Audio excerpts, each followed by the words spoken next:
Hello दोस्तों, आपके अपने यूट्यूब चैनल बीएससी प्लेटफॉर्म पे आप लोग का एक बार फिर से मोस्ट वेलकम है। तो आज की क्लासेस में हम जानेंगे नॉन स्टॉक का सिस्टमैटिक पोजीशन, अकरेंस, उनका रिप्रोडक्टिव स्ट्रक्चर, कैसे उनमें रिप्रोडक्शन होता है, सभी चीज़ों पर हम बात करेंगे। तो सबसे पहले हम आते हैं कि उनका सिस्टमैटिक पोजीशन क्या है। सिस्टमैटिक पोजीशन में हम ये देखते हैं कि उनका क्लास, आर्डर, फैमिली, किस क्लास के हैं, किस आर्डर के हैं, किस फैमिली के हैं। तो सबसे पहले हम आएंगे कि क्लास पे। क्लास साइनोफाइसी के मेंबर हैं, ऑर्डर नॉनस्टैक कैलस है और फैमिली नॉनस्टैक कैसी। तो ये रहा सिस्टमैटिक पोजीशन जिसमें हमने देखा क्लास, आर्डर एंड फैमिली को। अब आएंगे उनके अकरेंस पे कि ये कहाँ कहाँ पर पाए जाते हैं, किस तरह का बिहेवियर शो करते हैं। तो इनके पहले पॉइंट में हम देखेंगे species of Nostoc occur in fresh water as well as terrestrial. That means कि जो स्पीसीज हैं नॉनस्टॉक के, वे फ्रेश वाटर में भी पाए जाएंगे और साथ ही साथ टेरेस्ट्रियल हैबिटेट भी शो करेंगे। मतलब कि ये पानी के साथ साथ पृथ्वी पर, मतलब कि धरती पर, जमीन पर भी पाए जाएंगे, जैसे मिट्टी पर, चट्टानों पर। Occur in fresh water as well as terrestrial. दूसरे पॉइंट पे आएंगे माइक्रोस्कोपिक कॉलोनी। अब बात आती है कि माइक्रोस्कोपिक कॉलोनी किसको कहेंगे। माइक्रोस्कोपिक कॉलोनी, जब हम इन्हें माइक्रोस्कोप से देखते हैं तभी जो इनका बॉडी स्ट्रक्चर है वह कॉलोनियल के रूप में दिखाई देता है। जैसा कि हमने फिगर में मेंशन भी किया है कि ये देखिए कॉलोनी के रूप में दिखाई पड़ रहे हैं। देखिए कॉलोनी के रूप में दिखाई पड़ रहे हैं। Each colony bounded externally पेरिकल membrane. और जब इन्हें हम माइक्रोस्कोप से देखेंगे तो ये कॉलोनी के रूप में दिखाई देंगे और जो आउटर स्ट्रक्चर का इनका लेयर है वह पेलिकल का बना होता है। ये जो आउटर स्ट्रक्चर का लेयर है वह पेलिकल का बना होता है।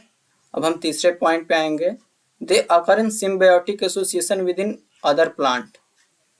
इस नॉन स्टॉक एल्गी का एक मोस्ट इंपॉर्टेंट पॉइंट यही है कि ये सिम्बायोटिक एसोसिएशन को शो करते हैं विद इन अदर प्लांट, जिसमें एक एग्जांपल हमने लिया है करेक्वाइल्ड रूट ऑफ साइकस।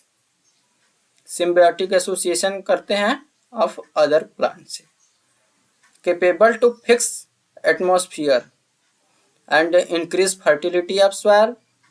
मतलब कि सिम्बायोटिक एसोसिएशन करेंगे प्लांट से, उनमें एटमॉस्फेयर में नाइट्रोजन फिक्सेशन को भी फिक्स करेंगे और फिर साथ ही साथ मिट्टी की उर्वरकता को भी बढ़ाएंगे, इंक्रीज फर्टिलिटी ऑफ सॉइल। और लास्ट पॉइंट ये है कि नॉनस्टॉक ग्रो इन राइस फील्ड, और ये ग्रो करते हैं राइस फील्ड में, धान की खेतों में ज़्यादातर ग्रो करते हैं। तो ये रहा मेरा ऑकरेंस, जिसमें हमने देखा कि ये फ्रेश वाटर, साथ ही साथ टेरेस्ट्रियल पर भी पाए जाते हैं, कॉलोनियल होते हैं, इनके आउटर बाउंड्री वो पेलिकल से बनी होती है, सिम्बायोटिक एसोसिएशन शो करते हैं, फर्टिलिटी सॉइल की करते हैं और ज़्यादातर राइस के फील्ड में पाए जाते हैं। तो ये रहा मेरा ऑकरेंस। अब हम इनके सेल स्ट्रक्चर पे आएंगे। तो सेल स्ट्रक्चर में ये है कि 10 cell are spherically or rounded. मतलब कि इनका जो सेल होगा वो स्फेरिकली या राउंडेड, मतलब कि ज़्यादातर अंडा आकार का होगा, स्फेरिकली या फिर rounded. The protoplasm is differentiate into peripheral chromoplasm and centroplasm और फिर न्यूक्लियोप्लाज्म। और जो इनका प्रोटोप्लाज्म होगा वे क्रोमोप्लाज्म एंड सेंट्रोप्लाज्म या फिर न्यूक्लियोप्लाज्म में डिवाइड होगा। ये रहा जो हमने फिगर में ये मेंशन किया है, जो इनका प्रोटोप्लाज्म है वे क्रोमोप्लाज्म या फिर सेंट्रोप्लाज्म में डिवाइड होगा, क्रोमोप्लाज्म एंड सेंट्रोप्लाज्म में डिवाइड होगा।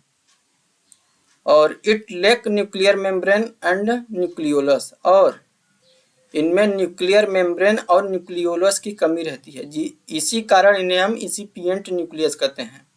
It lack nuclear membrane and nucleolus, this type nucleus incipient nucleus. तो इन्हें हम इसलिए इंसिपिएंट न्यूक्लियस बोलते हैं। तो सेल स्ट्रक्चर में हमने देखा कि इनका राउंडेड स्फेरिकली होते हैं। उनका जो प्रोटोप्लाज्म होता है वह 2 पार्ट में डिवाइड होता है, क्रोमोप्लाज्म एंड सेंट्रोप्लाज्म। और इनमें न्यूक्लियर मेम्ब्रेन एंड न्यूक्लियोलस का अभाव होता है। और this type nucleus incipient nucleus, और इस प्रकार के न्यूक्लियस को हम इंसिपिएंट न्यूक्लियस बोलते हैं। तो ये रहा सेल स्ट्रक्चर का टॉपिक ऑफ नॉनस्टॉक का। अब हम आएंगे इनके रिप्रोडक्शन पे, इनमें रिप्रोडक्शन कैसे होता है। तो पहला यहाँ पर मेंशन किया गया है बाई फ्रेगमेंटेशन। बाई फ्रेगमेंटेशन जो रिप्रोडक्शन है वह वेजिटेटिव रिप्रोडक्शन होता है या फिर एसेक्सुअली रिप्रोडक्शन होता है। तो बाई फ्रेगमेंटेशन में ये कहा गया है कि the colony may break into small fragment by another factor. जब हमने माइक्रोस्कोप से नॉनस्टॉक को देखा तो ये कॉलोनियल के रूप में दिखाई पड़ते थे, तो वही बात है यहाँ पर, the colony may break into small fragmentation by another factor. मतलब कि जब कॉलोनी का ब्रेक होता है, मतलब कई भाग में टूटता है, अनदर फैक्टर या फिर फिजिकली फैक्टर, कोई भी फैक्टर के कारण जब टूटता है, each fragment capable to develop into new colony. जब इनका कॉलोनी फ्रेगमेंट में टूटता है या फिर डिवाइड होता है, तब जो प्रत्येक फ्रेगमेंट है वे कैपेबल हो जाते हैं डेवलप इनटू न्यू कॉलोनी में। तो ये रहा फ्रेगमेंटेशन, बाई फ्रेगमेंटेशन द्वारा रिप्रोडक्शन, ए वेजिटेटिव रिप्रोडक्शन का पहला। अब दूसरा ए वेजिटेटिव रिप्रोडक्शन पे आएंगे। दूसरा है बाई हार्मोगोनिया।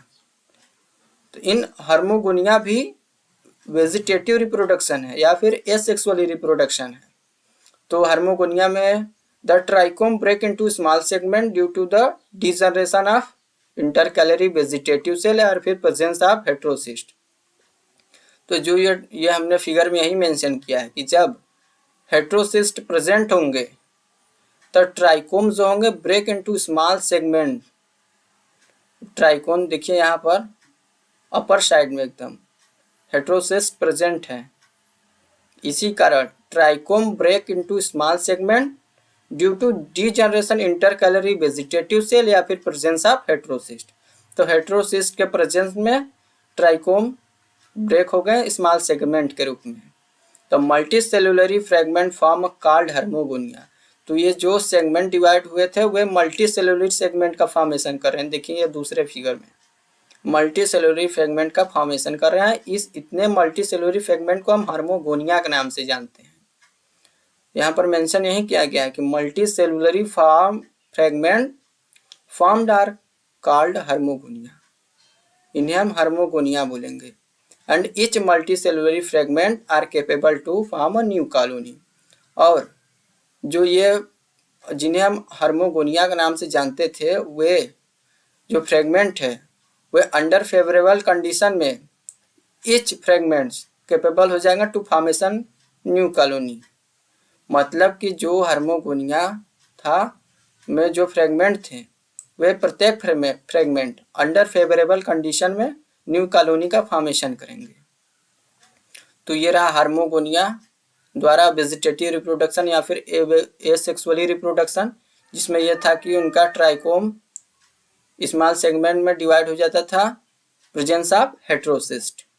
तो जब सेगमेंट में डिवाइड हो जाता था उनका ट्राइकोम, तो फिर फॉर्मेशन करते थे मैनी सेगमेंट का, मैनी मल्टी सेलुलर सेगमेंट का। तो उन्हें हम हार्मोगोनिया के नाम से जानते थे। और वहीं हार्मोगोनिया अंडर फेवरेबल कंडीशन में जो प्रत्येक सेगमेंट थे हार्मोगोनिया में मल्टी सेलुलरी, वहीं फिर फॉर्मेशन करते थे न्यू कॉलोनी का। तो ये रहा दूसरा बाई हार्मोगोनिया द्वारा वेजिटेटिव रिप्रोडक्शन। अब हम तीसरे वेजिटेटिव रिप्रोडक्शन पे आएंगे जो है कि बाई हेट्रोसिस्ट। ये भी एसेक्सुअली या फिर वेजिटेटिव रिप्रोडक्शन है। तो आइए हम इसमें देखते हैं कि in Nostoc heterocyst act as resting spore.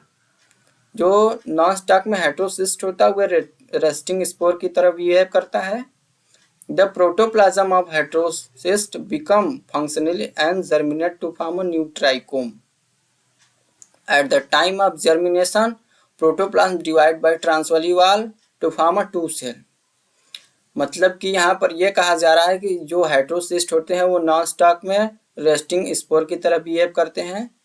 जब जर्मिनेशन का टाइम आता है तब जो इनका प्रोटोप्लाज्म है वह ट्रांसवर्ली डिवाइडेड होता है, ट्रांसवर्ली डिवाइड होगा और टू सेल का फॉर्मेशन करेगा, form a two cell. Both this cell divide again to form a four cell.